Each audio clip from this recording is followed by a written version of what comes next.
I hope कल का कुछ समझ में आया होगा, तो आज का शुरू करें नया ऐसे। जी मैम, बिल्कुल ma'am. Yes I ma'am. Want this class to be interactive, हमको बोरिंग सेशन नहीं करना है। और आज का जो सेशन है ना, आज का जो टॉपिक असाइन किया है प्रीति मैम ने मुझे, दैट इज जेंडर सेंसिटाइजेशन। तो मैं चाहूंगी कि आप सभी लोग इसमें एक्टिवली पार्टिसिपेट करें, और अगर हम इसको थोड़ा डिस्कशन मोड पे करेंगे तो शायद हम समझ पाएंगे, क्योंकि ये जो विषय है ना आज का जेंडर सेंसिटाइजेशन का, ये हमें अपने आप में कुछ चेंजेस लाने हैं, या हमें अपने आप में कुछ एक्सेप्टेंस दिखाना है, उससे रिलेटेड है। और it is not just like lecture पढ़ लिया और इसको समझ लिया, वैसे ना करते हुए हमें इसको अपने आप में हम कैसे एग्जीक्यूट कर सकते हैं, अपने आप को किस तरीके से प्रिपेयर कर सकते हैं सेंसिटाइजेशन के लिए, उसके बारे में है। तो मैं चाहूंगी कि आप लोग मेरे साथ डिस्कशन में पार्टिसिपेट करें, ठीक है। और कल की तरह ही अगर आपको कोई भी चीज समझ में ना आए तो हम लास्ट में डिस्कस करेंगे। और मैं चाहूंगी कि आज थोड़े ज्यादा क्वेश्चंस भी रहे, कल नहीं थे बट आज रहेंगे। Okay fine. तो आज जो हमारा, मेरा स्क्रीन दिख रहा है आपको? Are you able to see it? Yes ma'am. Yes, madam, we can see the screen. Okay, fine. So today's topic is gender sensitization. Now, before moving further, आज के जो डिस्कशन का हमारा जो अप्रोच है, मैं वो आप लोगों से डिस्कस करना चाहूंगी पहले। कि हम पहले क्या करेंगे ना, हम पहले समझेंगे कि हमें जेंडर सेंसिटाइजेशन क्यों समझना है। और जो दूसरा पार्ट है हमारे आज के डिस्कशन का, वो ऐसा है कि जब हम सेंसिटाइजेशन की बात करते हैं तो ये हर एक पर्टिकुलर जेंडर को उनके पर्टिकुलर जेंडर की वजह से किस तरीके से हमें उसे कस्टमाइज फ्रेमवर्क जैसे हम कहते हैं ना, कि उस तरीके से समझना है। जब मैं जेंडर सेंसिटाइजेशन की बात करती हूँ तो मैं बिल्कुल भी फेमिनिज्म या विमेन ओरिएंटेड बात नहीं करूंगी। हम जो सेंसिटाइजेशन देखेंगे वो हम सारे जेंडर्स के प्रति देखेंगे। ओके, तो हमारा जो डिस्कशन है थोड़ा सा ब्रॉडर पर्सपेक्टिव में हम करेंगे, ना कि नैरो पर्सपेक्टिव जहां पे हम सिर्फ विमेन विमेन वाली बात करेंगे, ऐसा बिल्कुल भी नहीं है। फाइन। तो जब हम जेंडर के बारे में बात करते हैं तो सबसे पहले अगेन गोइंग बैक टू जो मेरा एक समझाने का तरीका रहता है कि हम थोड़ा सा इनकी जड़ों को समझेंगे कि जेंडर हमें क्यों चाहिए, या जेंडर जैसी चीज हमने क्यों इन्वॉल्व कर ली हमारी सोसाइटी में। तो क्या है ना, सबसे पहले सोसाइटी में जब हम रहते हैं ना, तो सोसाइटी में हम एक सोशल डायमेंशंस के थ्रू रहते हैं। ये ना, हमने हमारे कन्वीनियंस के हिसाब से, हमारे कैपेबिलिटीज के हिसाब से, हमारे इंटेलेक्चुअल्स के हिसाब से, हमारे इमोशनल इमोशनल बिल्ड्स के हिसाब से, हमारी मैस्कुलिनिटी, हमारा फेमिनिज्म, इन बहुत सारी बातों को कंसिडर करके हमने सोसाइटी का एक डायमेंशन तैयार किया है। जैसे कि फॉर एग्जाम्पल जैसे पति पत्नी होना, तो ये हमारा एक सोशल डायमेंशन हमने क्रिएट किया है। या पिता माता होना, ये हमारा एक सोशल डायमेंशन किया है।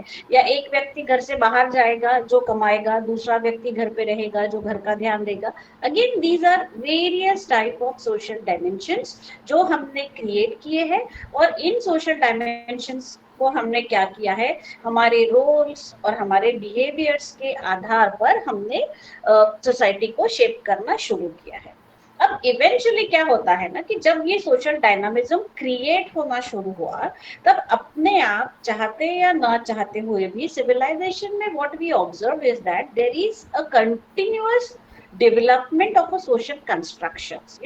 डायमेंशंस को आप जैसे कह सकते हो कि हम अलग अलग पर्सपेक्टिव्स को ऐड कर रहे थे, और उन पर्सपेक्टिव्स को ऐड करते करते हमने एक स्ट्रक्चर, सोसाइटी में एक स्ट्रक्चर, एक कंस्ट्रक्शन क्रिएट किया है। और उस क्रिएशन के वक्त हमने again we went with a very convenience model. Convenience model यानी someone who is very powerful is probably will engage into some powerful works, and someone who is not physically very powerful, physically, yeah, I'm just using this word, not any other way, like mentally emotionally I'm not talking about, but physically, तो वहां पे हमने roles और responsibilities अलग कर दी। जब ये classification हुआ होगा हमारे सिविलाइजेशन में, उस वक्त we haven't probably notice at that time कि ऑटोमेटिकली चाहते हुए भी या न चाहते हुए भी ये सोशल कंस्ट्रक्ट्स जो इन सोशल डायमेंशंस के हिसाब से बनाए गए हैं, वो हमें क्या दे रहे हैं? They are giving us power dynamics.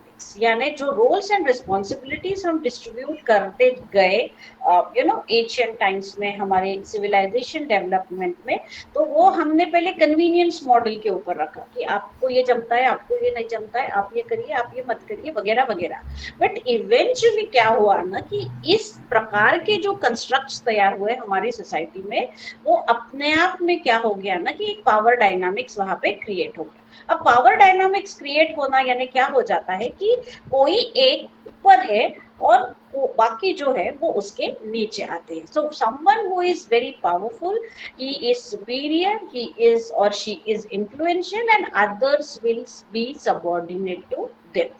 तो अपने आप क्या हुआ ना कि हमारे पास ये पावर डायनामिज्म आ गया, और इन्हीं पावर डायनामिज्म के वजह से क्या हुआ ना कि हमारे समाज में जेंडर से रिलेटेड अपने आप हायरार्कीज क्रिएट हो गई, मल्टीपल हायरार्कीज।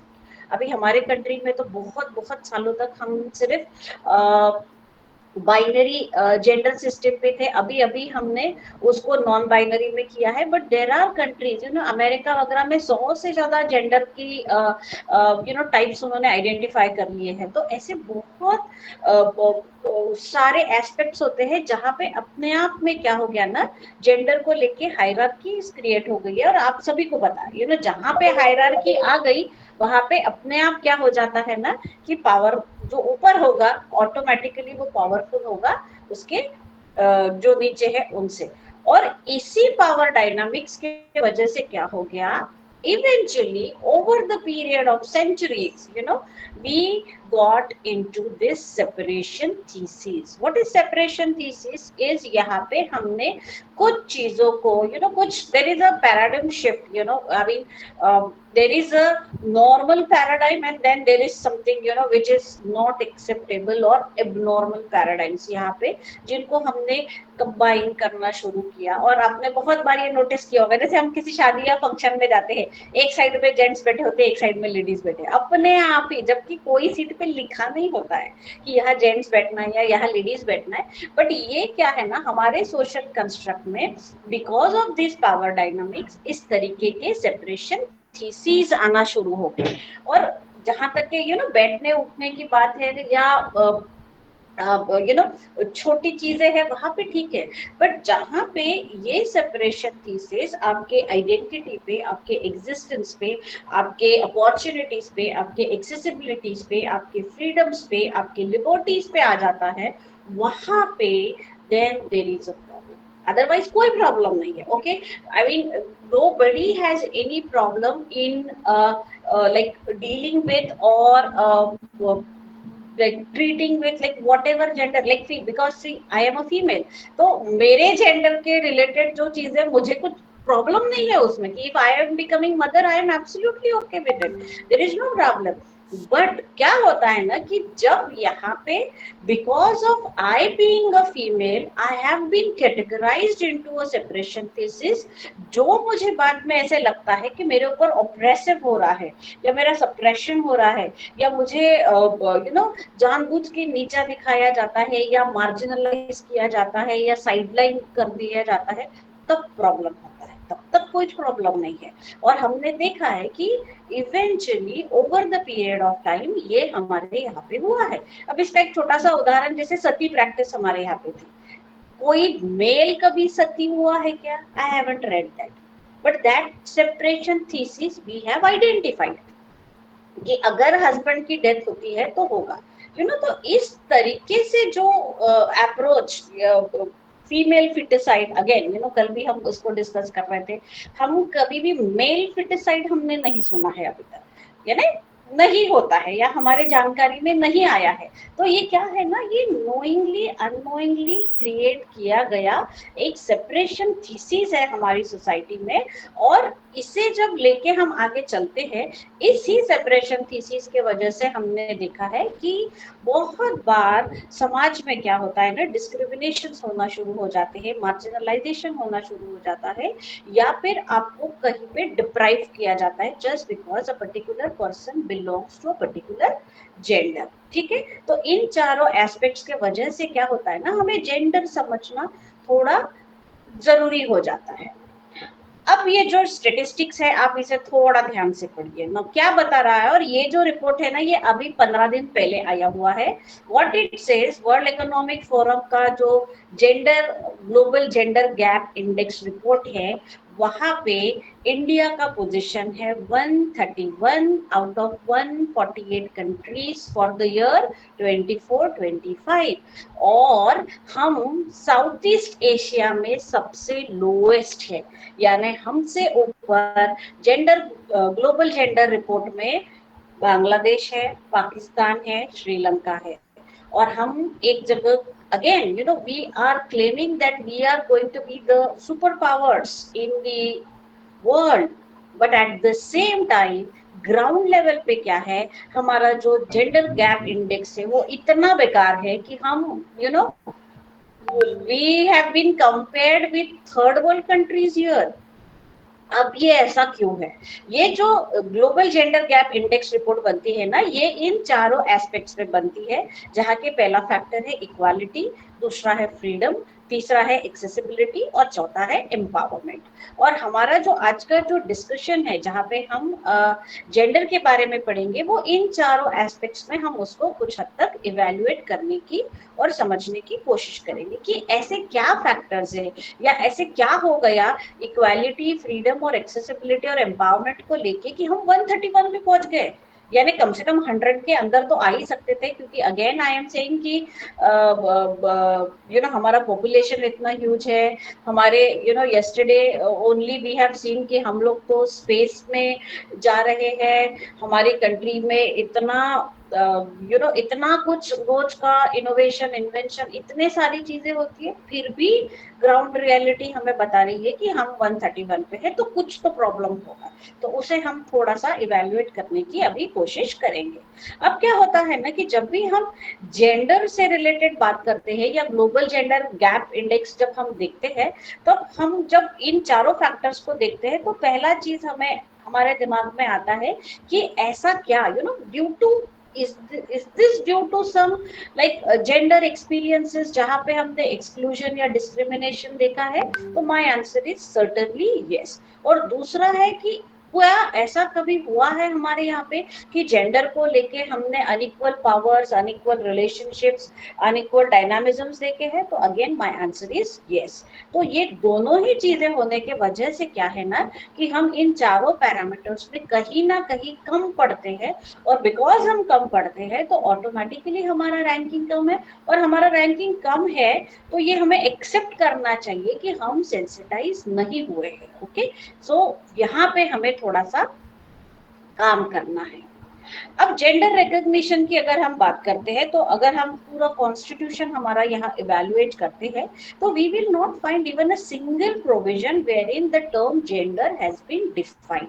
तो क्या है ना कि जेंडर को डिफाइन नहीं किया है संविधान में, बट जेंडर को रिकॉग्नाइज किया है संविधान ने। यानी संविधान ये मानता है कि जेंडर के हिसाब से डिस्क्रिमिनेशन होते हैं, बट साथ ही साथ संविधान ये जरूर कहता है कि हमें जेंडर को ऐसे कैटेगराइज यहाँ नहीं करना चाहिए। अगेन कल भी मैंने आपको बताया था, आज भी मैं बता रही हूँ, preamble of the constitution it starts with the word we the people. और जब हम वी कहते हैं तो हम सारे लोग उसमें आ जाते हैं, आप, मैं, ट्रांसजेंडर, एवरीबडी। LGBTQ जो भी होगा वो सारे लोग क्या है, वी द पीपल में आ जाता है। जैसे अगर आप सिटीजनशिप एक्ट देखोगे तो सिटीजनशिप एक्ट में ये क्लियरली लिखा है, इंडिया के सिटीजनशिप एक्ट में, कि a person born in India, a person यानी कोई भी पर्सन होता है, male female transgender LGBTQR anybody, कोई भी पर्सन अगर वो इंडिया में बोर्न है तो हम उसको सिटीजनशिप दे रहे हैं। यानी क्या है ना कि हम रिकॉग्नाइज कर रहे हैं। सिर्फ उसका जो डेफिनेशन है वो हमने कहीं देखा नहीं है कि कॉन्स्टिट्यूशन में दिया हुआ है। अब उसके पीछे सिंपल लॉजिक है। द थिंग इज कि जब हम जेंडर के बारे में बात करते हैं तो जेंडर के दो एस्पेक्ट्स हैं। एक है उसका साइंटिफिक डेफिनेशन, आप में से बहुत लोग साइंस वाले होंगे तो आपको पता होगा कि साइंटिफिक यानी X chromosome, Y chromosome, XY वगैरह जो होता है उसके हिसाब से जेंडर होता है, और ये हमारे हाथ में नहीं है। इट इज एब्सोल्युटली नेचुरल, जिसमें हम कुछ नहीं कर सकते हैं। तो science has a very well defined understanding about the term gender, और वहीं पे उसमें बताया है कि जैसे मैस्कुलिनिटी है या फेमिनिज्म जो आता है, तो ये सब क्या है ना, साइंटिफिक है। इस वजह से साइंस में अगर हम जेंडर को पढ़ते हैं तो बहुत ही छोटा या नैरो वर्जन हमें दिखता है जो कि साइंटिफिक है। बट इसी जेंडर को जब हम सोशल साइंसेस में, ह्यूमैनिटीज में या इंटरडिसिप्लिनरी में देखते हैं तो बहुत सारे socio economic, cultural, religious, financial etcetera etcetera factors get associated, और फिर हमारा जेंडर होता है कि हाँ, फीमेल है तो ऐसा होगा, मेल है तो ऐसा होगा, ट्रांसजेंडर है तो ऐसा होगा। तो अलग अलग अलग क्या होते हैं, पैरामीटर्स आ जाते हैं। फॉर एग्जाम्पल जैसे मेटर्निटी लीव वाला है, तो no male can claim it as a fundamental right. दो अभी पेटर्निटी राइट्स तो दे ही रहे हैं, बट वो नहीं कहेंगे कि हमें भी 6 महीने की छुट्टी दीजिए, हमारा भी बच्चा है। वो ऐसे नहीं हो सकता है। इसीलिए क्या है ना, कॉन्स्टिट्यूशन उसको डिफाइन नहीं करेगी, क्योंकि सोशल पैरामीटर्स जो है ये बहुत बहुत अलग होते हैं, और वो बहुत ही ज्यादा रिफ्लेक्ट करते हैं कंसेप्ट ऑफ जेंडर पे। इसीलिए हम देखते हैं कि सारे लीगल डॉक्यूमेंट्स में हमें जेंडर का रिकॉग्निशन मिलता है, बट जेंडर को ऐसे हम कहीं डिफाइन नहीं करते। अब इवोल्यूशन पे अगर हम देखेंगे तो जैसे मैंने बताया कि इंडिया में पहले हमारे पास बाइनरी जेंडर सिस्टम थी, बट अगर हम माइथोलॉजिकल रेफरेंसेस देखेंगे तो हमने देखा है कि बहुत बार ट्रांसजेंडर्स का भी रेफरेंस हमारे माइथोलॉजिकल स्क्रिप्ट्स में किया है। इसका यही मतलब है कि हमने इसको आइडेंटिफाई किया है। लेटर ऑन जब देर इज दिस 2014 में ना नालसार का जजमेंट आया है। NALSAR is basically, this is an national association of legal services. तो उन्होंने केस फाइल किया था कि आप ऐसे कैसे ट्रांसजेंडर को रिकॉग्नाइज नहीं कर रहे हैं, और तब जब सुप्रीम कोर्ट ने उसमें एक्सेप्ट किया, उसके बाद से आपने देखा होगा कि हमारे कंट्री में नॉन बाइनरी आइडेंटिटीज को भी कंसिडर किया गया। इसका एक छोटा सा उदाहरण ये है कि पहले अगर हम जैसे ट्रेन का रिजर्वेशन पे निकालते थे तो वहां पे मेल या फीमेल ऑप्शन आता था, ट्रांसजेंडर का ऑप्शन ही नहीं आता था। अब आप सोचिए, ट्रांसजेंडर का ऑप्शन ही नहीं है तो हमें ट्रेन में अगर ट्रांसजेंडर दिखता है जिसे बैठने का सीट रिजर्व करने का प्रोविजन ही नहीं था, तो वो बेगिंग ही करेंगे ना, क्योंकि वहां पे हमने उसे रिकॉग्नाइज ही नहीं किया था। आफ्टर 2014 जजमेंट हमने देखा है कि हमने ट्रांसजेंडर को भी क्या किया है, रिकॉग्नाइज किया है। और इवेंचुअली अभी जैसे एग्जाम फॉर्म है, एडमिशन फॉर्म है, सभी जगह पे आप देखोगे कि अभी हमारे यहाँ पे male, female, other and prefer not to say, ऐसे चारों ऑप्शंस फॉर्म्स में आने लगे हैं, बिकॉज अभी हमने नॉन बाइनरी जेंडर सिस्टम को इफेक्टिवली अडॉप्ट कर लिया है। ठीक है। और जेंडर की क्या है, जैसे मैंने आपको बताया, वेराइंग मीनिंग है, और साइंस का मीनिंग और सोशल साइंस का meaning is absolutely different. Fine. अब क्या है ना कि जब हम जेंडर सेंसिटाइजेशन की बात करते हैं, और मैंने कल भी आपको कहा था कि हमें सारी चीजें संविधान के हिसाब से करनी है, और अगर संविधान उसे एक्सेप्ट नहीं कर रहा है या प्रमोट नहीं कर रहा है तो वो चीज अपने आप क्या हो जाती है, अनकॉन्स्टिट्यूशनल होती है। तो कॉन्स्टिट्यूशन ने जेंडर को कैसे आइडेंटिफाई, रिकॉग्नाइज किया है, अभी हम एक थोड़ा सा पहले उसके बारे में देखेंगे। तो पहला मैंने ऑप्शन आपको ऑलरेडी बताया है कि प्रीएम्बल हमेशा हमारा वी द पीपल से शुरू होता है, और वो जो वी है वो हमारा सभी के लिए है, it is not like for you और for me but for all gender, क्योंकि डेफिनेशन ही बहुत ब्रॉड है जहाँ पे हम पर्सन करके यूज कर रहे हैं कि any person, whether disabled person, schedule caste, schedule tribes, open, OBC, any person, हाँ सो सर, अभी वी सेशन द शुरू है, पीपल, बाद यानी में यहाँ कॉल पे करेंगे। कास्ट, क्रीड, रिलीजन, रेस कुछ भी नहीं आता है। तो preamble is very open about जी द जी, कॉन्सेप्ट ऑफ ठीक है जेंडर। ठीक है उसके बाद आपने देखा होगा there is this article 14 of the ठीक है। Constitution, and article 14 talks about equality before law, and then eventually article 15 talks about equal protection of laws. So equality before law यानी बेसिकली क्या है ना, there is this feminist theories जो कहती है कि एक जगह पे हम सारे इक्वल है, but at the same time जहां जहां पे ऐसे कुछ कारण है जिसके वजह से हम अनइक्वल होते हैं, तो वहां पे या तो आप प्रोटेक्टिव डिस्क्रिमिनेशन करिए, यानी क्या होता है कि आप फैसिलिटेट करिए, ऐसे प्रोविजंस दीजिए कि जहां से मैं आपसे अलग हूं मुझे इतना हेल्प मिले हमारी सरकार से, गवर्नमेंट से, कि हम क्या करें, हम इक्वल हो जाए। या फिर जहां मैं अलग हूं बिकॉज ऑफ एनी रीजन, जहां पे मैं अलग हूं मुझे वहां पे इक्विटी में रखिए और मुझे वहां किसी और के साथ कंपेयर मत करिए। So this is what the meaning of equality is. Equality never means की equality for all, it always mean equality amongst equals, यानी मैं और मेरे जैसे जो है उनमें इक्वालिटी रहना चाहिए, ना कि मैं और जो मेरे जैसे बिल्कुल नहीं है, हम उनमें इक्वालिटी नहीं कर सकते। और ये सब करते वक्त अगर हमें किसी जगह कुछ स्पेशल प्रोविजंस बनाना चाहिए या कुछ फैसिलिटेशन देना चाहिए, तो आर्टिकल 15 क्या करता है, वो ग्राउंड हमें देता है, जहां पे जैसे पर्टिकुलरली 15(3) में ये बताया है कि हम स्पेशल प्रोविजन विमेन और चिल्ड्रन के लिए बना सकते हैं।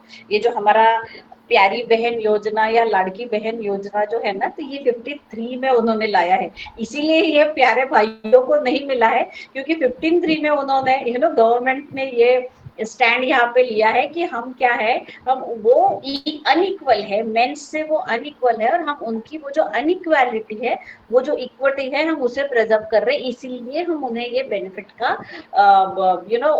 अमाउंट दे रहे हैं जो हमें दूसरों को देने की जरूरत नहीं है। तो वो एक्सेप्शन में गवर्नमेंट ने वहां पे एक्सेप्ट किया है। And then of course followed by fundamental duty, जो हम कल देख रहे थे कि प्रमोट ब्रदरहुड एंड हार्मनी जो है वो होना चाहिए irrespective of your gender, irrespective of it. अगर वो ह्यूमन बीइंग है तो हमें क्या करना है, हमें वहां पे हार्मनी और ब्रदरहुड के साथ रहना है। तो कॉन्स्टिट्यूशन ने क्या किया है कि with this preamble article 14, 15 and article 51 sanctity दिया है to recognise the concept of gender. ठीक है, कोई भी जेंडर होगा। अब जैसे मैंने आपको बताया है कि हम जो जेंडर सेंसिटाइजेशन करेंगे वो हम इन तीनों एस्पेक्ट्स के लिए करेंगे।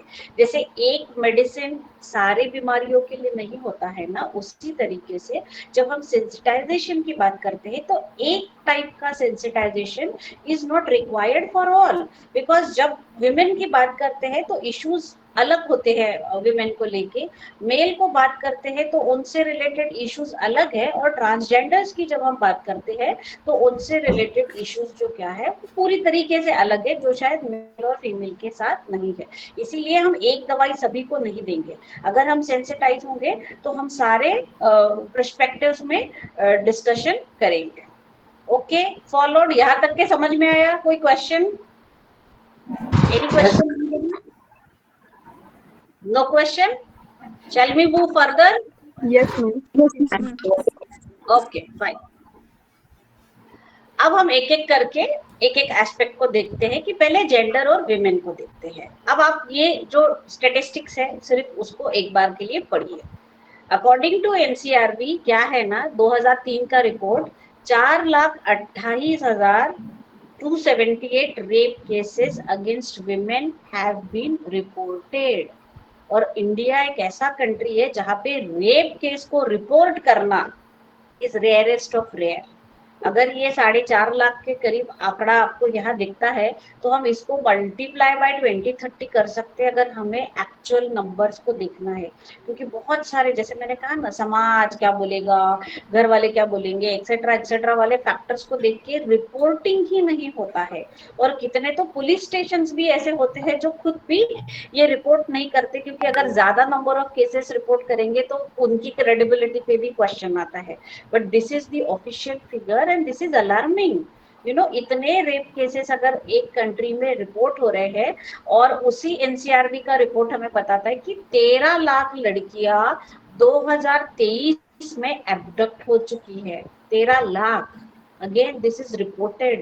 There may be many girls, who are abducted. Abducted यानी उन्हें उठा के कहीं लेके गया, पता नहीं क्या क्या हुआ, कहाँ गए, ट्रैफिकिंग हो गया, किसी कंट्री में जाके बेच दिया, whatsoever. And see, this is the position of 2023. हम कुछ 1947 या 1930 में नहीं बैठे, जहाँ पे कुछ पता नहीं है, कोई सेफ्टी डिवाइस नहीं है, कोई मैकेनिज्म नहीं है. Very much in this whole contemporary new era which is driven by AI technology और पता नहीं क्या क्या, और वहां पे ये सिचुएशन है. तो आप सोचिए कि women are so vulnerable. और दिस इज ऑफिशियल डेटा, ये मैं बता रही हूँ या ऐसा कुछ नहीं, दिस इज ऑफिशियल डेटा.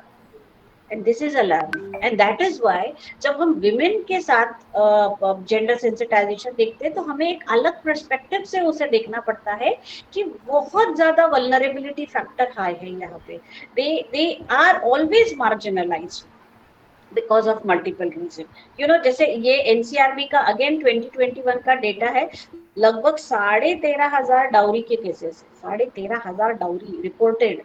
और 21 यानी तो कोविड काल चालू था, जब इतना बाहर आना जाना या लोगों का खर्चा वर्चा इतना नहीं होता था, ये उस वक्त की सिचुएशन से. तो things are concerning. So women को हम हमेशा ऐसा बेचारी या एकदम ऐसा कि विक्टिमाइज लेवल पे देखते हैं. बट वो गलत नहीं है, क्योंकि these are the things, this is what the society is, this is what is happening with the women, and that is why there are issues like safety, there are issues like कि वो उनका protection या उनका अकेले कहीं न जाना, ये सारे इश्यूज जो है वो देखने लायक है. आपने देखा होगा 1-2 दिन पहले American government has issued a travel advisory, और पर्टिकुलरली फॉर वुमेन ट्रैवलर्स. और उन्होंने क्या कोट किया है वहां पे कि rape in India, like rape against women in India is very high, and that is why they have issued an advisory to the travellers कि वुमेन जो है, अमेरिकन वुमेन, वो तो अकेले ना घूमे. So what is happening, ground reality बहुत खराब है हमारा. हमको ये जो मीडिया में या पिक्चरों में या न्यूज़पेपर्स में हम देखते हैं, वो बहुत अलग पिक्चर है. आप कोई भी न्यूज़पेपर उठाइए. I have a screenshot yesterday's paper का, मैंने एक स्क्रीनशॉट निकाला था. I thought yesterday I will deliver this lecture, but ये एक है 12-year-old survivor of rape, 12-year-old survivor, and then she delivered a child also, क्योंकि उसकी जो termination of pregnancy का प्रोसेस था वो इतना लेट हो गया. This is everyday. आज का पेपर आप खोलिए, आपको दिखेगा कि कहीं ना कहीं तो रेप हुआ है, कहीं ना कहीं तो ब्रूटली मर्डर हुआ है, कुछ तो हुआ है.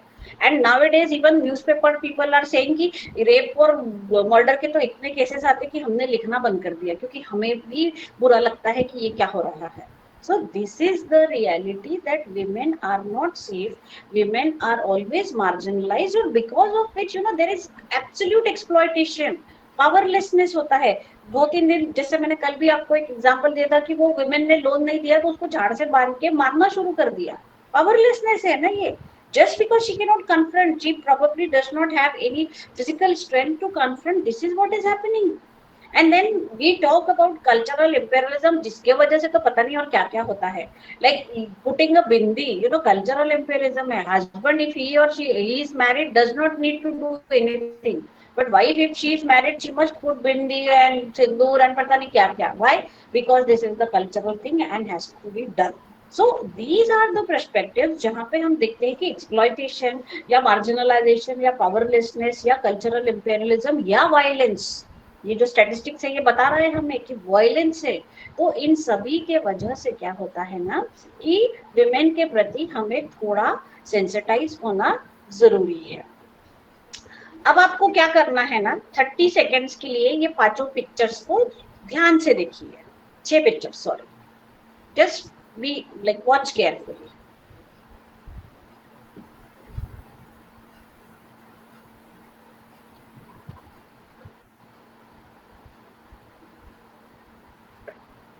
Okay, are we done? Yes, ma'am. Okay fine. अब आप मुझे बताइए कि ये जो पहला और दूसरा पिक्चर जो है यहाँ पे, ये दोनों पिक्चर में क्या सिमिलैरिटी है और क्या डिससिमिलैरिटी है? Any one of you? दो पहले पिक्चर में दिखा रहा है कि सिमिलरिटीज इन डिफरेंट रिलीजन्स। दोनों में डिफरेंस ऑफ रिलीजन है और दोनों की सिमिलैरिटीज क्या है? दोनों में मैम लाइक एक ने Respect. वो लिया है हाँ। और एक मुंह पे लाइक ये पहना है उनका। दोनों क्या है? दोनों अपने विमेन है। रिलीजियंस के काम कर रहे हैं मैम। हाँ, दोनों विमेन है। Oh my God, what I did. दोनों विमेन है और दोनों विमेन है और उनके रिलीजन अलग है, right? This is the first thing, right? Yes ma'am. अब पिक्चर नंबर 3 और पिक्चर नंबर 4 में क्या सिमिलैरिटीज और क्या डिससिमिलैरिटीज है? मी तुला 2 नंतर करतो। Anybody else? दूसरे लोग हैं वो भी बात कर सकते हैं। मैम सिमिलरिटी ये है कि दोनों ने कल्चरल ड्रेसअप किया हुआ है, लाइक उन्होंने वो बुर्का पहना और इन्होंने दुपट्टा ऐसा। वो अभी पिक्चर नंबर 1 और 2 हो गया। अभी मेरा क्वेश्चन है पिक्चर नंबर 3 और 4। प्रिंसिपल से तो 4 वर्षों का पिक्चर में मैम वो शायद पढ़े लिखे ना हो ऐसा लग रहा है, और 4 नंबर के पिक्चर में वेल एजुकेटेड है, job well educated, principal correct correct, बिल्कुल बराबर। और कोई और मुझे बताएगा क्या कि किसका तो मोबाइल में बात कर रहे हैं, तो मॅनेजमेंट प्लीज शास्त्र जस्ट म्यूट। पर्यंत घेऊ शकतात ना त्यांना? सगळं मॅनेजमेंट मैम शास्त्र। आवाज ही नहीं आ रहा आपका ठीक से। I don't know. Can somebody mute? Okay, fine. Picture number 5 और 6 में क्या सिमिलैरिटी और क्या डिससिमिलैरिटी है? ये जो पिक्चर 5 है ना ट्राइबल वाला, और पिक्चर 6 है डिसेबिलिटी वाला, इनमें क्या सिमिलैरिटी और डिससिमिलैरिटी है? Both are women and in second picture she is handicapped. Protection वो नहीं है मैम। हाँ, हैंडीकैप है वो 6th में। Sixth picture she is handicapped. Okay, 6 picture is handicap, 5th is tribal. Okay, अब इसमें आप सभी ने मुझे बताया है कि सिमिलैरिटी तो सभी में एक नजर आ रही कि ये सारे विमेन है, right? Yes, agree with that? Yes ma'am. बहुत सारी है। डिससिमिलैरिटी ये है कि हम इन 6 लोगों को एक ही मापदंड से इवैल्यूएट नहीं कर सकते। तो रिक्वायरमेंट पहली हिंदू वुमेन की है, मुस्लिम वुमेन की एकदम अलग है। फिर जब हम किसी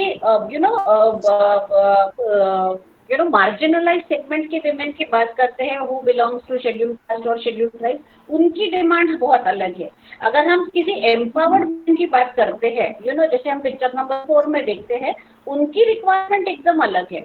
ट्राइबल्स में विमेन सबसे पावरफुल होती है क्योंकि वहाँ पे मैट्रियार्कियल कल्चर होता है, नाम विमेन का ही रहता है, वहाँ पे प्रॉपर्टी विमेन की रहती है, बट उनकी हाइजीन, मेंस्ट्रुअल हाइजीन, ये सब का कोई ध्यान ही नहीं रखता। उनकी रिक्वायरमेंट्स बहुत अलग है। और अगर हम लास्ट पिक्चर को देखेंगे कि वो डिसेबल्ड विमेन है ना, समझिए कि ये जो डिसेबल्ड विमेन है, if she belongs to let us say Muslim community, और if disabled women belongs to some marginalised community, तो उसकी प्रॉब्लम्स कितनी ज्यादा बढ़ेगी। यानी डिसेबिलिटी एक प्रॉब्लम ऑलरेडी है, उसके बाद उसको बाकी भी प्रॉब्लम के साथ डील करना पड़ता है। जैसे अगर वो मुस्लिम होगी तो उसके अलग रिजर्वेशन होंगे, या अगर हिंदू होंगे तो उनके भी अलग रिजर्वेशन है, या मार्जिनलाइज है उसके भी अलग रिजर्वेशन है। तो क्या यहाँ पे बताने का प्रयत्न मैं एक ही कर रही हूँ कि हम जब विमेन के लिए सेंसिटाइज होते हैं तो सबसे पहले हमें ये समझना है कि there is an intersectional discrimination. सारी विमेन एक जैसी नहीं है, सभी अलग अलग है। तो सभी को हमें customise protection, customise security, customise freedom, customise accessibility और कस्टमाइज एम्पावरमेंट करना है। Picture number 4 is empowered and picture number 5 is also empowered, but बाकी जो है पिक्चर नंबर 2 अगर हम देखेंगे तो वहाँ पे बिल्कुल भी एम्पावरमेंट नहीं है। तो ऐसे क्या है ना, हमें इस हिसाब से सोचना है कि सारी जो फीमेल्स को अलग अलग है और उन्हें अलग अलग तरीके से हमें यहाँ पे क्या करना है, प्रोटेक्ट करना है। अब जैसे बताया जाता है हमें कि विमेन्स रिजर्वेशन बिल और वुमेन का अच्छा हो जाएगा, ऐसे हो सकता है क्या? My answer to this is definitely no. Why? Because अगर हम वुमेन्स रिजर्वेशन ला भी लेते हैं, या आप आपके कॉलेजेस में भी देखिए कि जहाँ पे 33% सीट्स अगर हम विमेन के लिए रिजर्व रखते हैं, विच वुमेन इज और which female children are getting benefit of it? जो कि सिटी में रहते हैं या सबर्बन एरियाज में रहते हैं, जो रिमोट गांव में रहते हैं, वहाँ की लड़कियों को अभी भी ये फैसिलिटी को एक्सेसिबिलिटी नहीं है। तो दिस इज द प्रॉब्लम। तो इंटरसेक्शनल डिस्क्रिमिनेशन हमें समझना होगा और उस हिसाब से क्या होगा ना, हमें वहाँ पे सॉल्यूशंस और रेमेडीज प्रोवाइड करने पड़ेगी। दूसरा जो विमेन के साथ एक बहुत ही इशू आजकल जो हम देखते हैं, दैट इज रिलीजियस अकोमोडेशन। कुछ चीजें रिलीजियन के वजह से थोपी जाती है और कुछ चीजें रिलीजन के वजह से वहाँ पे निकाली जाती है। अब जैसे निकालने का अगर हम देखेंगे तो शबरीमलाई केस या हाजी अली दरगाह या शनि सिंगापुर जैसे इंसिडेंसेस है जहाँ पे विमेन का एंट्री सेक्रेट नहीं माना जाता है। ऐसे समझा जाता है कि अगर विमेन वहाँ पे आ गई उस अंदर के जो गर्भ जो होता है टेम्पल में, वहाँ पे अगर वो जाते हैं तो ऐसा समझा जाता है कि इम्प्योर हो गया।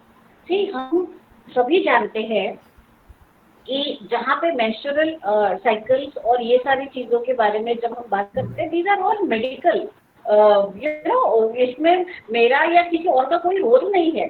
और because of this medical aspect, if I am considered as impure, then this is certainly violation of my fundamental right. और इस वजह से क्या है ना, हमें हमारे रिलीजियस कॉम्पिटिशंस को भी उस तरीके से बड़ा करना पड़ेगा कि हम सभी को ये समझना है कि this has to be accepted. इसको इतना नैरो वर्जन लेके हम नहीं चल सकते और इन्हीं कारणों की वजह से हम वहाँ पे डिस्क्रिमिनेशन क्रिएट नहीं कर सकते हैं।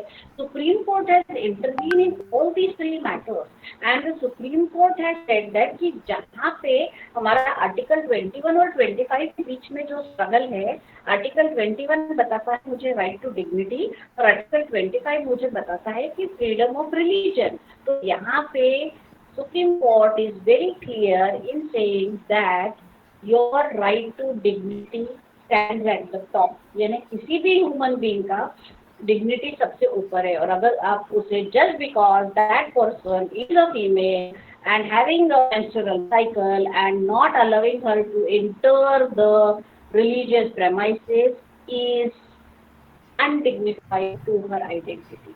और सुप्रीम कोर्ट कहता है कि हम ऐसा प्रमोट नहीं कर सकते। बट स्टिल हमने देखा है कि टेम्पल्स में, और 1000 टेम्पल्स है इंडिया में, ये 3 तो मैंने आपको एग्जांपल दी है, you can go and check, there are thousands of temples wearing female are not allowed. And again I am talking, or we are discussing this topic in 2025. हम बहुत ज़्यादा टेक्निकली अभी एडवांस हो चुके हैं, बट फिर भी हमारी जो विचार शक्तियाँ है ना वो बहुत ही नैरो माइंडेड है, क्योंकि हम इन सारी बातों पे तवज्जो देते हैं और इसी के वजह से हम रिलीजियस रिस्ट्रिक्शंस लगाते हैं। तीसरा जो एस्पेक्ट यहाँ पे एक और विमेन के साथ हमेशा होता है, that is reproductive rights.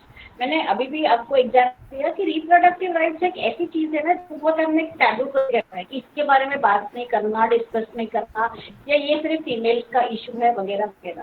But होता क्या है ना कि इन्हीं रिप्रोडक्टिव राइट्स की वजह से, जैसे अगर किसी फीमेल को अबॉर्शन करवाना है, she is a wife and she does not want to carry the child, तो हमारे यहाँ पे प्रोविजन ही नहीं है। She does not have any body autonomy. उनको उनके हस्बैंड का कंसेंट या उनके फैमिली का कंसेंट लेना जरूरी होता है, because she can not take that decision on her own. But if she is not willing to carry the child, if the family wants to carry the child, then she has to carry the child. तो क्या है ना कि हम वहाँ पे females को bodily autonomy के लिए बात नहीं करते हैं कि as they are there or they are getting married to produce the child, there is no other objective to that marriage। and इसी वजह से क्या है ना कि हम रिप्रोडक्टिव राइट्स पे ज्यादा बोलते नहीं है, और ये रिप्रोडक्टिव राइट्स और कॉम्प्लिकेटेड हो जाते हैं if the female is suffering from any disease or if she is mentally challenged, if she is sexually abused। जैसे मैंने अभी आपको बताया 12 साल की बच्ची, she is a rape survivor, delivered a child by because उसे पहले पता नहीं चला कि वो प्रेग्नेंट है। By the time her family come to know already 20 week हो चुके थे। जब मैटर कोर्ट में गया, मेडिकल बोर्ड लगा, मेडिकल बोर्ड का जब तक रिपोर्ट आया 20 वीक वॉज ऑलरेडी गॉन। और 20 वीक में प्रेगनेंसी को कैसे टर्मिनेट करें? हमारे पास कोई ऐसा प्रोविजन नहीं है, या फिर उसकी लाइफ थ्रेटनिंग भी हो सकता है। And now ultimately what has happened, she delivered that child. अब वो खुद 12 साल की है, वो छोटा बच्चा है। How things will be so difficult. Ultimately वो बच्चा फिर किसी ऑर्फनेज में चला जाएगा। This girl for next part of her whole life, she will be under the trauma that what has happened to her. Things are difficult and this is the society, ये society में ही हुआ है। Rape अगर किसी बच्ची के साथ हुआ है तो ऐसे predators हमारी सोसाइटी में है who are not even thinking that what they are doing, and that too at the cost of not only that child, वो खुद बच्ची है, again one more child who is coming, So this is the problem, when it comes to gender sensitization, कि हमें क्या करना है ना, हमें एक सिक्योर सोसाइटी देना है, जहाँ पे बच्चियाँ, female, even senior citizen women, वो भी सेफ नहीं होती है। So these are the things I think which we need to work on, when it comes to protecting the women from heinous offenses। इसके बाद एक और एग्जाम्पल मैं यहाँ पे कोट करना चाहूंगी कि पॉलिटिकल पार्टिसिपेशन को अगर हम देखते हैं विमेन से रिलेटेड, तो जैसे पंचायत में तो हमारे पास 23rd कॉन्स्टिट्यूशनल अमेंडमेंट है जहाँ पे सीट रिजर्व की गई थी कि विमेन के लिए सीट रिजर्व है, विमेन क्या रहेंगी, पंचायत इलेक्शन लड़ सकती है। आप में से बहुत लोगों ने वो पंचायत सीरीज देखा है क्या? पंचायत एक वेब सीरीज आता है। Yes ma'am. हाँ मैम, देखा है। Yes yes yes ma'am. So who is the sarpanch in that panchayat series? Sarpanch कौन है? The wife is the but her husband takes the role of sarpanch. Yes. So Pradhan is basically the female, but all the decision making power is taken by whom? Is by the Her husband. Okay, her husband। अब जिन cases में husband नहीं होंगे वहाँ पे जो भी male members उनकी family में होगा, they are the one who are in the decision making process. तो क्या होता है ना, यहाँ पे हम कहते हैं कि विमेन्स रिप्रेजेंटेशन जब हम पॉलिटिकल एस्पेक्ट्स में देखते हैं तो it is basically a political tokenism which happening. ये कुछ स्टैटिस्टिक्स मैंने यहाँ पे दिए हैं, इसे भी आप थोड़ा देखिए कि लोकसभा 2024 में out of 545 only 74 are female and 466 are male. Rajya Sabha भी कुछ ऐसा नहीं है, अगर हम टोटल परसेंट में देखेंगे तो 10 से 14% के बीच में रिप्रेजेंटेशन है फीमेल। अब मेरा सवाल आपसे ये है कि ये जो 545 सीट्स है इसमें कोई रिजर्वेशन नहीं है कि इतनी मेल की है या इतनी फीमेल की है? बट द थिंग इज कि हम कितने तैयार है विमेन का participation as a parliamentarian accept करने के लिए प्रोबेबली वेरी लेस। और आप में से बहुत लोग ये जानते होंगे कि ये जो 74 विमेन है, इसमें से कम 50 विमेन तो डायनेस्टी पॉलिटिक्स वाले होंगे, जिनके father, brother, husband, somebody is in politics, and because of some or the other reason they are not contesting election, and that's why the females are contesting it. So if this is the situation जहाँ पे हम कहते हैं कि politically एक tokenism create किया है representation का फीमेल्स के लिए, तो हमारी जो रिक्वायरमेंट है या हमारी जो आवाज है वो जब पार्लियामेंट में डिस्कस ही नहीं होगी तो हमारे लिए लॉ क्या बनेगा? और अगर आपने देखा होगा ये विमेन्स रिजर्वेशन अधिनियम अभी जो आया है उसका प्रोविजन पढ़िए, अगले 10-15 साल तक तो वो रियलिटी में आ ही नहीं सकता। उसने बताया है कि जिस भी कॉन्स्टिट्यूएंसी में हमको विमेन कॉन्स्टिट्यूएंसी बनाना पड़ेगा, हम वहाँ के लोगों को पहले पूछेंगे कि आप ओके हो क्या आपकी कॉन्स्टिट्यूएंसी को फीमेल कॉन्स्टिट्यूएंसी में कन्वर्ट करने के लिए। और जब मेजॉरिटी लोग ये बताएंगे, वोट करेंगे कि हाँ हम तैयार है, उसके बाद हम सोचेंगे कि ये हो सकता है कि नहीं है। तो दिस इज व्हाट ये सब पॉलिटिकली उधर वो इलेक्शन के वक्त बताने के लिए सारी चीजें ठीक लगती है, हमको लगता है हाँ ये तो विमेन एम्पावरमेंट हो गया, बट सही में ऐसा है क्या? Rather the government should have done कि okay these many seats are allotted to women irrespective of anything, why to take consent, why this thing? नहीं करते हैं वो, हमारे अपने रिजर्वेशन है। और ये बोलने के लिए अगर ये 74 वुमेन सारी की सारी साथ भी आ गई तो भी 466 is over powering. So this is going to be a very big problem, and that is why हमारी कंट्री में क्या है ना, जब हम लॉ मेकिंग की बात करते हैं या जेंडर्स को फीमेल जेंडर को प्रोटेक्ट करने की बात करते हैं, तो these things become very complicated, because who is going to raise your voice and how your voice is going to be heard? This is again a problem structure, right? So these are various issues जो female के साथ होते हैं। इसके साथ साथ regular issues तक मैं बात ही नहीं कर रही हूँ, डोमेस्टिक वायलेंस है, उसके बाद सेक्सुअल हैरेसमेंट है, उसके बाद ऑफेंसेस है, बॉडी इंजरीज है। ये तो जो ट्रेडिशनल क्राइम चल रहे हैं वो तो है ही है, उसका कोई ऐसा नहीं है वो खत्म हो गए और अभी बस यही बचे हैं, वो तो चल ही रहे हैं। उनके साथ ये सारे प्रॉब्लम्स होने के वजह से क्या होता है ना, हमारे पास एक्सेसिबिलिटी या एम्पावरमेंट के प्रॉब्लम्स बहुत इश्यूज क्रिएट करते हैं। हाईएस्ट ड्रॉप आउट मैंने जैसे कल भी बताया था, female student highest drop out है, और उसका रीजन ये है कि सैनिटेशन फैसिलिटीज नहीं है सेपरेट, जहाँ पे फीमेल अलग टॉयलेट में जाए, या फिर अच्छी से कम्यूट जहाँ गाँव से बच्चियाँ स्कूल में जाए। तो इन कारणों के वजह से बच्चियाँ पढ़ नहीं रही है। So if this is the situation, then I think we need to really introspect about what sort of protection we are going to give to the women.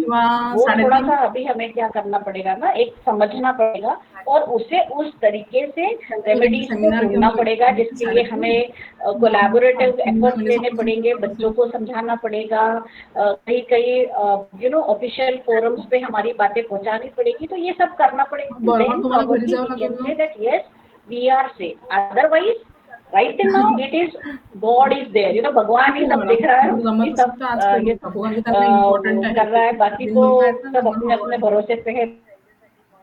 देखिए बच गए तो बच गए, time because 4.5 lakh 13 lakh abduction, what is happening,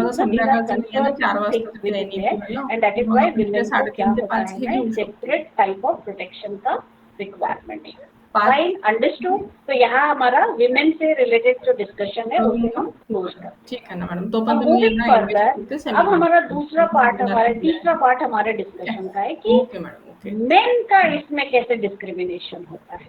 Now what happened is that in this again social construct और social dynamism जो हमने create किया है, चाहते ना चाहते हुए विमेन क्या हो गई है ना, बेचारी हो गई है, but at the same time main क्या हो गए हैं ना, वो इतने ज्यादा सुपर पावर हो गए हैं कि हम ये सोचने को भी तैयार नहीं है कि उन्हें भी तकलीफ हो सकती सकती है।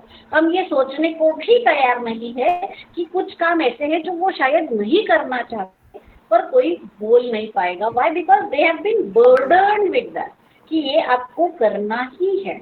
और उस वजह से क्या है ना, ये कुछ 4-5 पॉइंट्स है जो हम पहले समझेंगे कि मेन कैसे डिस्क्रिमिनेट होते हैं। सबसे पहला, over promotion of women. At times we have seen कि हाँ, विमेन जो है बायोलॉजिकली वीक है, विमेन जो है वो मार्जिनलाइज हो गई है, विमेन जो है वो कल्चरली हमेशा पीछे रही है।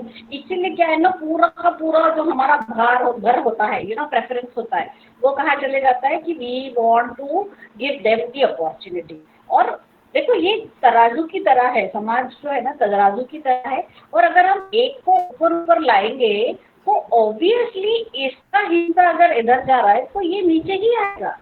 तो अपॉर्चुनिटीज को ज्यादा से ज्यादा यानी फीमेल को देने के वजह से जो मेल काउंटर पार्ट है उनकी अपॉर्चुनिटीज कम हो जाती है, या उन्हें पीछे रख दिया जाता है कि आपको जरूरत नहीं है, इन्हें ज्यादा जरूरत है, इन्हें ज्यादा जरूरत है।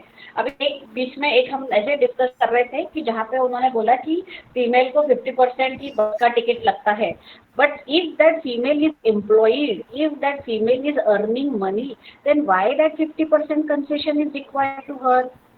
वो तो कमा रही है ना। तो फिर अगर ऐसा है तो मेल को भी रखिए, जो अनएम्प्लॉयड मेल है उन्हें फ्री में बस में जाने दीजिए, जो एम्प्लॉयड है वो टिकट देंगे।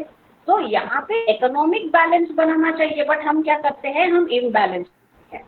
तो हमारी कंट्री के साथ जो हमारा ग्लोबल जेंडर इंडेक्स नीचे है, उसमें ये भी एक बहुत बड़ा प्रॉब्लम है कि फीमेल्स को प्रमोट करते करते हम कहीं मेल को पीछे छोड़ गए। हमने इम्बैलेंस क्रिएट कर दिया है कि हमने कोई भी ऐसा एफर्मेटिव पॉजिटिव एक्शन लिया ही नहीं है, या ऐसी कोई पॉलिसीज बना ही नहीं है जहाँ पे हम बोलेंगे कि नहीं, हम यहाँ मेल को प्रमोट करते हैं। बहुत सारे आगे मैं आपको कुछ एग्जाम्पल दिखाऊंगी कि जहाँ पे हम ये मान के चलते हैं, मान के बिल्कुल कि मेल क्या है ना, सबसे बड़े कल्प्रिट है और ये परपेट्रेटर है और यही है जो समाज को खराब कर रहा है। तो ये मान के चलना is very very problematic. Stereotypes बहुत ज्यादा होते हैं मेन के साथ कि they can not get emotional, आदमी रो नहीं सकते, वो किसी चीज को नहीं बोल सकते, अगर उन पे हमने जवाबदारी डाली है, रिस्पॉन्सिबिलिटी दी है, they have to do it. This is a taboo type thing has been created. Gender wise आपको क्या करना है, आप अगर घर के बड़े हो तो आपको रिस्पॉन्सिबिलिटी लेनी ही पड़ेगी। आप बोल ही नहीं सकते कि नहीं मुझे ये रिस्पॉन्सिबिलिटी चाहिए नहीं, या ये मैं करूँगा नहीं, वगैरह वगैरह। Why? Because you are the male member, that too the eldest male member of the family. तो अपने आप ही क्या होता है ना कि ट्रेडिशनल रोल जो है वो स्टीरियोटाइप्स क्रिएट करते हैं। वो अगर जैसे किसी का फैमिली बिजनेस होगा तो अपने आप ही हम समझ लेते हैं कि उनका बेटा जो रहेगा वो कैरी फॉरवर्ड करेगा। बहुत बार वो जैसे पीरियड्स वगैरह बताया है कि हम सोचते ही नहीं कि उन्हें कुछ और करना है क्या। Why? Because again stereotype has been created. तीसरी जो चीज होती है कि लैक ऑफ प्रिविलेजेस। अगेन लड़की बहन इज देयर इज नो लड़का हाउस। तो प्रिविलेज जब आएगा तब आपका जो मेल जेंडर का जो नंबर होता है वो पीछे आ जाता है, क्योंकि उनसे पहले already there is another gender who is suppose to be oppressed and suppressed for a very long time. तो उन्हें ही एडवांटेज पोजिशन में रखिए और इन्हें क्या करिए, पीछे रखिए। आज ये पीछे है, बट कहीं ऐसा ना हो कि ये इतने पीछे हो जाए कि हमारे पास रिवर्स सेक्सिज्म हो जाए। जैसे रिवर्स रिजर्वेशन वाली कॉन्सेप्ट होती है ना, वैसे रिवर्स सेक्सिज्म हो जाए कि एक जेंडर को प्रमोट करते करते दूसरे के साथ इतना अनफेयर ट्रीटमेंट और इतना लैक ऑफ रिकॉग्निशन हो गया है कि वो बहुत पीछे चले गए। और आप ऐसा हो सकता है कि 100 साल बाद हम तो पता नहीं रहेंगे कि नहीं रहेंगे, बट आने वाले जनरेशन ये डिस्कस करेंगे कि gender sensitisation for male, 15/7 for male, government can do some special provision for the male in the society. हो सकता है, हम इसका पॉसिबिलिटी नकार नहीं सकते हैं, क्योंकि अभी जो हम एक नैरेटिव लेके चल रहे हैं जो कि सही है। देखो, विमेन्स के साथ जब हम बात करते हैं तो वो ऐसे लोग हैं जो पिछले 100 या 120 साल पहले जिन्होंने एजुकेशन शुरू किया है, 75 साल से जिन्हें वोटिंग मिला है, और अभी इनका एम्पावरमेंट शुरू हुआ है as compare to male. But इस इम्बैलेंस को बैलेंस करते करते कहीं हम ऐसा ना करें कि मेल के अगेंस्ट बहुत ज़्यादा हम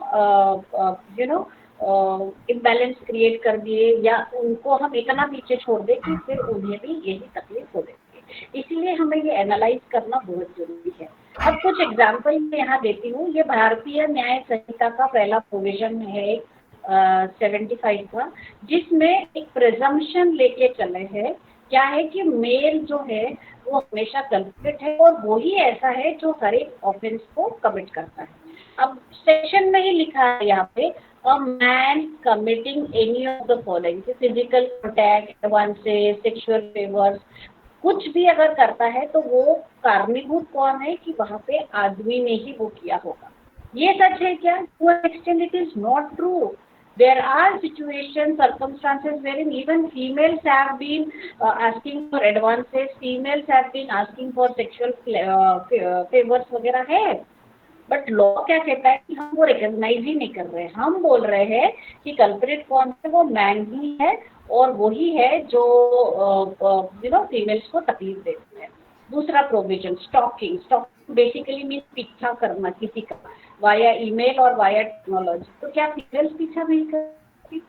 बट हमारा लॉ कहता है कि एनी मैन, यहाँ पे इसी थोड़ा सा चेंज हम कर सकते थे कि हम इसको पर्सन लिख देते थे, any person who, but law ने वो आइडेंटिफाई ही नहीं किया because we went with a very traditional narrative कि क्या है ना, पीछा कौन करेगा? लड़का ही लड़की का पीछा करेगा, लड़की लड़के का पीछा कर ही नहीं सकती। हमने क्या किया ना, एक टैबू स्टेरियोटाइप लेके चल रहे हैं हम कि कौन है? आदमी है। डोमेस्टिक वायलेंस है, एग्रीव पर्सन, एग्रीव यानी दुखी पर्सन कौन है? Means any women. ऐसा हो सकता है क्या कि डोमेस्टिक वायलेंस मेन के अगेंस्ट नहीं होगा? The answer is yes. See, conviction rate जो है ना डोमेस्टिक वायलेंस के केसेस में that is 2%। यानी अगर 100 केसेस रजिस्टर होते हैं तो सिर्फ 2% ही केसेस ऐसी है जो जेन्युइन है, बाकी 90% फॉल्स केसेस होती है। बट द थिंग इज कि हमारा जो लीगल ड्राफ्टिंग है उसमें हमने लिख दिया है कि aggrieve person is what? Aggrieve person is always the male person. तो ये सारी चीजें क्या होती है ना कि इश्यूज रेज करती है। और इश्यूज ये है कि why we are considering male be always the strongest gender. They can't be weak, they can't be emotional. Yes they can. हम क्यों ये रख रहे हैं कि वही कल्प्रिट होगा, उसी ने वाइफ को मारा होगा। और अभी तो इतने भयानक इंसिडेंसेस हम देख रहे हैं, द वेरी रिसेंट इंदौर का केस और उसके पहले भी एक जो केस था, how wifes are brutally murdering husbands. और फिर भी हम यही सोच के चलते हैं कि नहीं, it is the male only who is the culprit. This is wrong. Okay, हमें केस बाय केस पर्सन के बेसिस पे वो इवेल्युएट करना चाहिए rather than just putting it in one word कि any man, no, that cannot be the situation, customized framework required होता है। यहाँ पे मैं आपको एक इंटरेस्टिंग केस के फैक्ट्स बताना चाहूँगी। there is this Arnesh Kumar versus of Bihar. Arnesh Kumar इस पर्सन का and किसी का तो माइक ऑन है I think, and after marriage he shifted to Delhi, but उनकी वाइफ उनके पेरेंट्स के साथ उनके नेटिव प्लेस बिहार में ही रहती थी। Eventually what has happened, the wife got pissed off with the in-laws, which is a very routine story in India, and then she filed a complaint of domestic violence in the police station. अब police के पास क्या है ना, नियम क्या बताता है domestic violence का कि अगर कोई कंप्लेंट आया 7 साल के पहले, जिसकी शादी को 7 साल हुए, और अगर कोई कंप्लेंट आया, इमीडिएट अरेस्ट, हस्बैंड का भी और इन-लॉज का। तो पुलिस जब उनके घर पे गई तो वहाँ जाके पुलिस ने देखा कि दोनों जो माँ बाप है वो बेड रिडन है, यानी वो इतने बूढ़े हैं, वो बेड रिडन है कि वो बेड से हिल भी नहीं सकते। And then this lady is claiming कि ये दोनों मुझे टॉर्चर करते हैं। So how far this is true? तो वहाँ पे अरनीश कुमार के केस में सुप्रीम कोर्ट ने गाइडलाइन इशू किया कि ऐसे डायरेक्ट अरेस्ट अभी नहीं होगा। हम क्या करेंगे, हम पहले इवैल्यूएट करेंगे कि सही में क्या हुआ है क्या, उसके बाद ही अरेस्ट होगा। अदरवाइज डायरेक्ट अरेस्ट होता है, क्रुएल्टी अगेंस्ट वुमेन होता है, या 498 लग जाता है। और अगर आप गलती से भी हम लोग जेल चले गए तो एज अ गवर्नमेंट एम्प्लॉय आप सभी को पता होगा, अगर हम 48 आवर्स से ज़्यादा कभी जेल में रहे तो ऑटोमेटिक सस्पेंशन एंड टर्मिनेशन रहता है हमारा, okay, irrespective of the fact कि आगे जाके हम केस हमारी केस क्या होता है।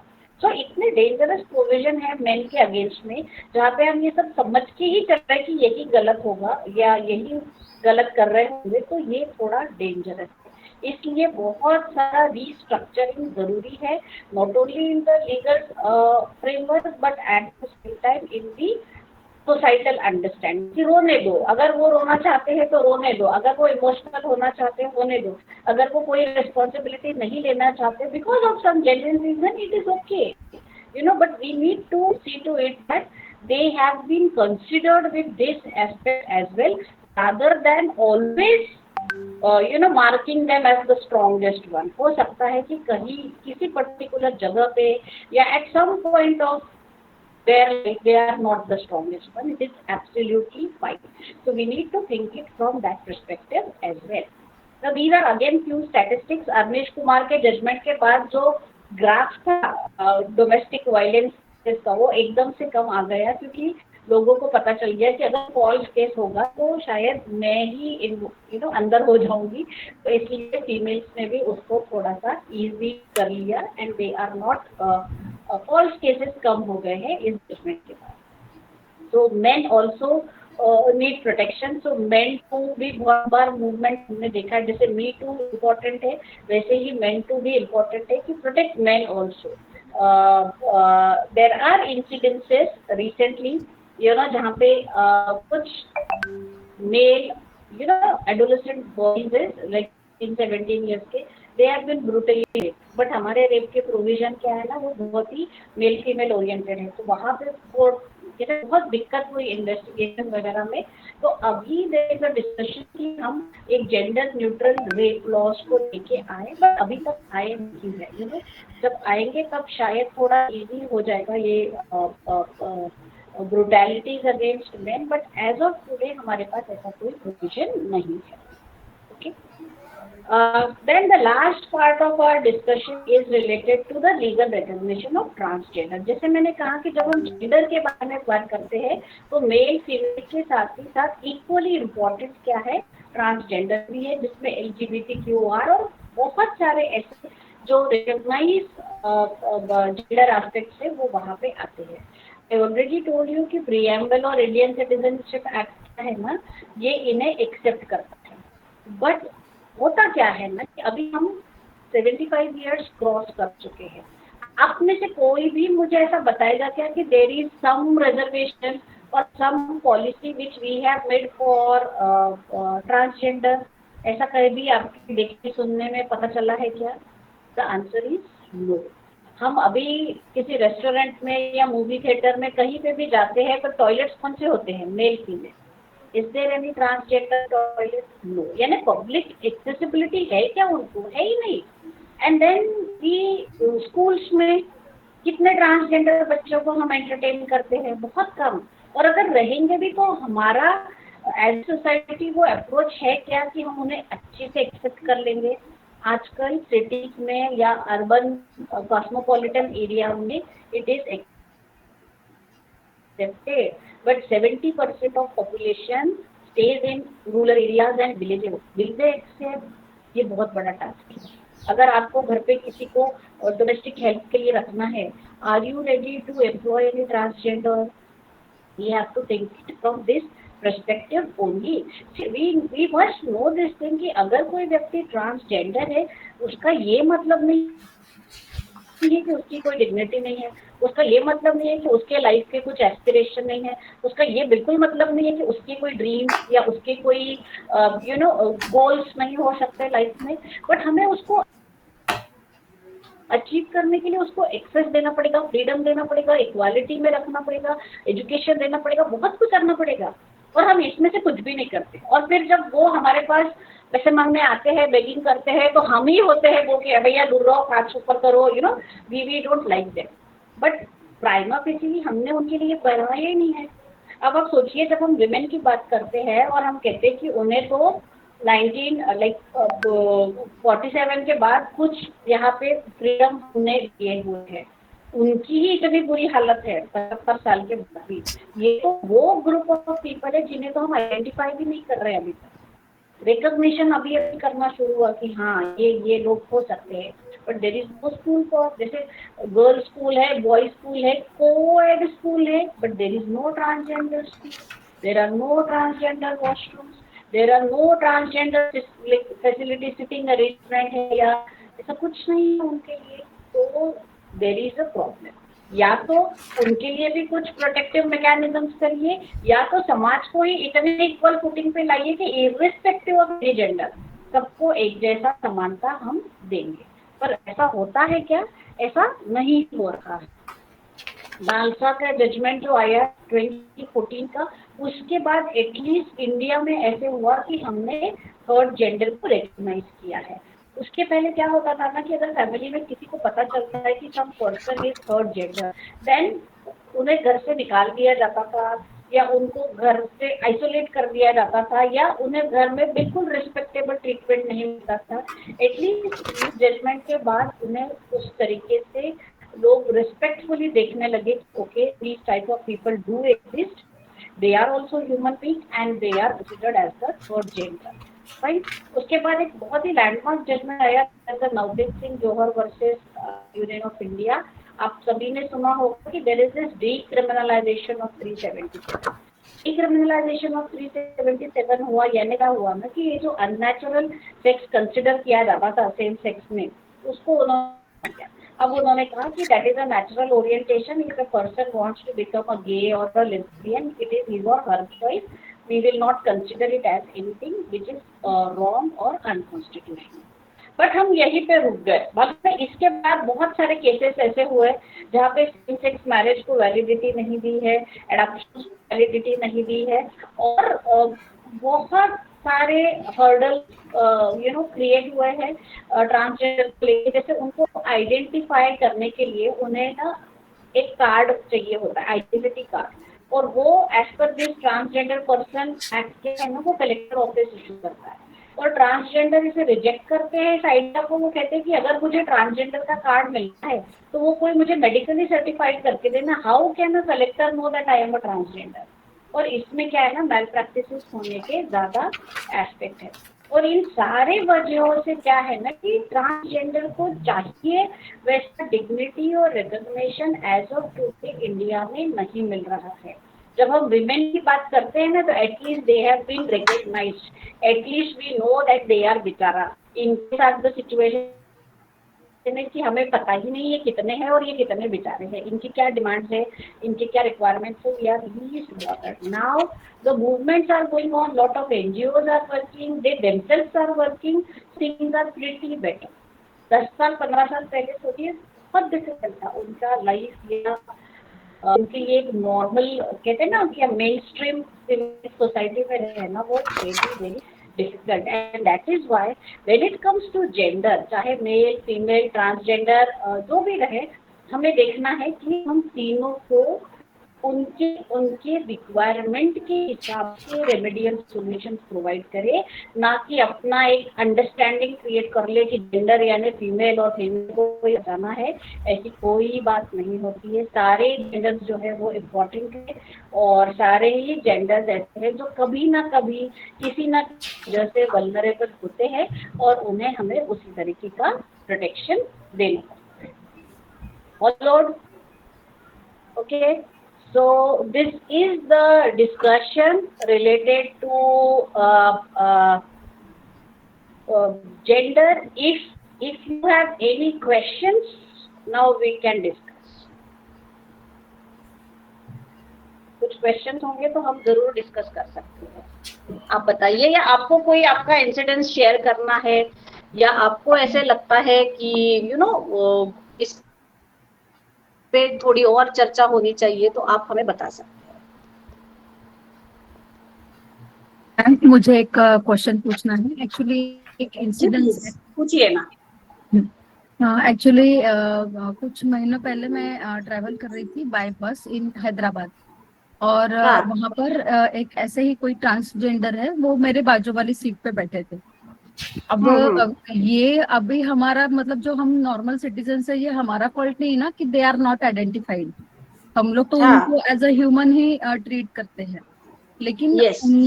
उनके दिमाग में भी एक ऐसा रोष है हम लोगों के प्रति कि क्योंकि ये नॉर्मल है और हम लोग नॉर्मल नहीं, वो खुद को नॉर्मल ही नहीं समझते, तो हम कितना भी नहीं, उनको उसके पीछे बहुत बड़ा रीजन है। देखिए, they are historically discriminated, historically it is not like, but when we try to help them in any ways कि अगर सीट है तो सीट ऑफर कर रहे हैं ऐसा कुछ, तो वो उसको नॉर्मली नहीं लेते हैं। तो मुझे ऐसा नहीं, तो लगता मैंने है कहा ना कि यहाँ पे we need to work a lot, हमें बहुत काम करना पड़ेगा कि हम इसको एक नॉर्मल प्रैक्टिस में समाज में लाए। अभी जो है वो नॉर्मल नहीं चल रहा है, और ये आज के आज भी नहीं होगा, या आपके या मेरे कहने से भी नहीं होगा। वी नीड अवेयरनेस प्रोग्राम्स होने चाहिए हमारे बच्चों के लिए भी और उनके लोगों के लिए। यस, और हम ही को मिलके उन्हें ये कॉन्फिडेंस देना पड़ेगा कि हम आपको अपने जैसा ही समझते हैं। हाँ, मैंने उनको सीट ऑफर की थी मैम, मैंने उनको सीट ऑफर की थी, मेरे बाजू की जो सीट है वो खाली थी, मैंने ऑफर की, तो उन्होंने मुझे मतलब बोला ऐसे एकदम बहुत ही रफ टोन में बोला कि आप हम पे कोई उपकार नहीं कर रहे हो, हमारा भी हक है। तो फिर मैं कुछ बोल नहीं पाई, लेकिन मुझे इतना बुरा लगा था कि मैं खुद के आकर अगर मैं आपको सीट ऑफर कर रही हूँ और उसके बदले में आप थैंक्स तो छोड़ ही दो, लेकिन आप मुझे उल्टा ऐसे बोल रहे हो कि कोई आप उपकार नहीं कर रहे हो। I will just remind here, आप सभी में, यानी हम सभी ने देखा है सावित्री बाइन का स्ट्रगल मालूम है हम सबको कि what struggles she faced for promoting women education, right? Yes. वो तब उन्होंने किया, तो आज ये सिचुएशन है। तो आप सोचिए ट्रांसजेंडर के लिए हमें ऐसे कितने कदम उठाने पड़ेंगे, बिकॉज हिस्टोरिकली डिस्क्रिमिनेटेड फैक्ट है ये, और ये फैक्ट है, इट इज नॉट। और एजुकेशन में भी सिर्फ एक ही डिपार्टमेंट है मैडम, हाँ, और वो भी एक डिपार्टमेंट का एक बहुत ही छोटा सा हिस्सा, MSW जो सोशल वर्क वाला जो कोर्स है, सिर्फ उसमें ही एक प्रोविजन है कि हम इन लोगों के लिए कुछ काम कर पाते हैं। उसमें भी बहुत कम लोग ऐसे जो विलिंगली इनके लिए काम कर रहे हैं। अदरवाइज जो नॉर्मल सोसाइटी का जो हिस्सा है, उनके लिए इनके प्रति ना कोई सेंसिटिविटी है, ना ही उनकी कोई जिम्मेदारी वो लोग लेते हैं कि रिस्पॉन्सिबिलिटी भी नहीं है और सेंसिटिविटी भी नहीं है। एग्जैक्टली, और अभी हमें वही समझना है कि let us start understanding them as humans. उसके बाद हम वो बाकी का ये करेंगे, बाइफर्गेशन करेंगे कि ये ऐसा है या वैसा है। पहले सोचिए कि नहीं, ये ह्यूमन बीइंग है, तो अपनी भी ह्यूमैनिटेरियन, हमारा जो कल हमने देखा फंडामेंटल ड्यूटीज, वो अपने आप ही आ जाएगा कि नहीं, उनका डिग्निटी भी उतना ही इम्पोर्टेंट है जितना मेरा। बट इस प्रोसेस में जैसे आपने कहा बहुत टाइम लगेगा, क्योंकि उन सभी में ना अंदर एक थोड़ा सा एग्रेशन है नॉर्मल समाज के प्रति, because they have been discriminated. तो वो निकलने के लिए थोड़ा टाइम लगेगा, और कंटिन्यूअस एफर्ट्स सभी को लेना पड़ेगा, आपको, मुझे, गवर्नमेंट को, सबको, तभी शायद जाके हम एक सोसाइटी बना पाएंगे। नहीं तो हमेशा हमारी सोसाइटी ऐसी बाइफर्गेटेड ही रहेगी, अलग अलग जेंडर्स। एनी अदर क्वेरी और कुछ और हम डिस्कस करना चाहते हैं इस पे? थैंक यू धार्मिक मैडम, ऐसे इश्यूज भी आपने एज अ पार्ट ऑफ जो FIP है उसके लिए रखा है, बहुत ही जरूरी था ये। एक्चुअली कैसे ऐसे प्रोग्राम्स के थ्रू जब चीजें हमारे सामने आती है ना, तो कुछ लोग तो एनलाइटन होंगे, कुछ लोगों को तो लगेगा कि शायद ऐसा भी एक कोई हिस्सा है जहाँ पर काम करने की जरूरत है। यस। ललिता मैम, मैं आपको बताती हूँ कि एज ए टीचर, अगर सपोज इस ऑनलाइन क्लास में 99 पार्टिसिपेंट्स मुझे दिख रहे हैं, बट मैं भी जानती हूँ कि ये 99 में से शायद 5 ही होंगे जो मुझे सुन रहे हैं, बाकी शायद अपना कैमरा ऑफ करके कुछ और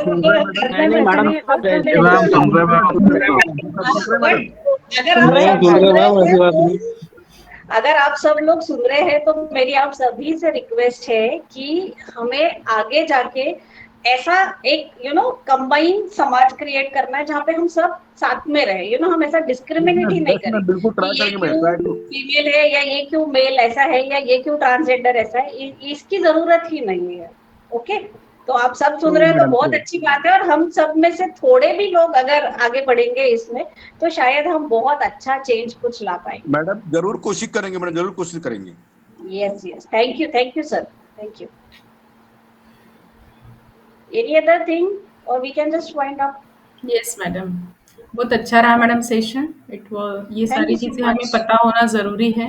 हमारे यहाँ पे जेंडर सेंसिटाइजेशन का भी शॉर्ट टर्म प्रोग्राम होता है, तो उसमें भी ये इश्यू हम हमेशा डिस्कस करते हैं। हम तो वहाँ के लोगों को भी बुलाते हैं, जो भी LGBTQ NGOs वगैरे जो चलाते, सारथी ट्रस्ट तुम्हाला माहित असेल मॅडम? Yes, yes. हां, तर तिथले पण आपल्याकडे येतात लेक्चर्स घ्यायसाठी। छान झालं मॅडम सेशन तुमचं। Thank you so much. चलिए फिर यहाँ पे रुकते हैं। I extend my heartfelt Yes. thanks to respected Dr. Payal madam once again for yet another wonderful session for all the participants, ma'am. Thank you so thank you much. Madam, thank you madam. Thank you ma'am, thank you. Thank you so much. Best wishes to everybody. Thank you so much, madam. Thank you ma'am, thank you. Good day, madam. Thank you. Thank you, ma'am. So friends, just a minute. Let me stop recording.